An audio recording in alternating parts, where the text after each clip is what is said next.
C'est ma maison, l'actualité de l'immobilier sur France Info chaque dimanche avec vous, Charlie Cailloux.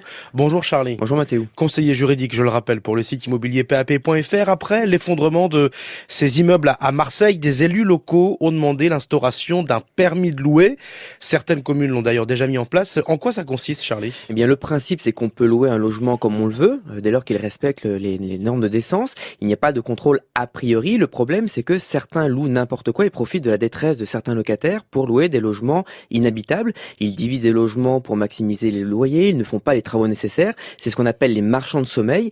Pour lutter contre ça, la loi Allure a permis aux communes d'établir un contrôle plus étroit des logements qui sont mis en location sur son territoire. Est-ce que c'est une obligation générale de niveau national? Est-ce que tous les propriétaires sont concernés justement par cette obligation? Alors non, pas du tout, c'est très local. La décision d'instaurer ce permis de louer est prise au niveau de la commune et ne concerne que les quartiers dans lesquels l'habitat est dégradé. Quelques communes l'ont déjà instauré, c'est le cas à Gennevilliers, Clichy, Libourne, Calais ou encore Boulogne-sur-Mer. Le principe pour tout le monde, ça reste la liberté de louer sans démarche administrative, sauf dans certains quartiers de certaines villes où des démarches préalables sont obligatoires. Quelles sont ces démarches justement? Alors la mairie peut choisir entre deux régimes plus ou moins contraignants pour le propriétaire. La première solution, c'est la déclaration. On impose au bailleur de déclarer la mise en location dans les 15 jours de la signature du bail.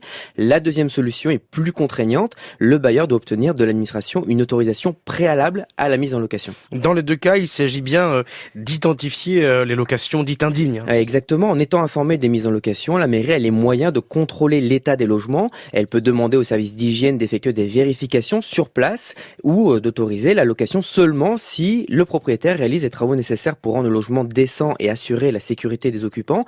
Avec ce permis de louer, on donne le moyen à la mairie d'identifier et de taper sur les marchands de sommeil qui sont trop rarement dénoncés par des occupants en situation de détresse. Et que risque un bailleur qui s'affranchirait de son obligation? Eh bien, 5 000 € d'amende si le propriétaire se soustrait à son obligation de déclaration ou d'autorisation et 15 000 € s'il loue en dépit d'une interdiction. C'est une mesure de plus dans la carrière des sanctions contre les marchands de sommeil. Charlie Cailloux, merci. À dimanche prochain.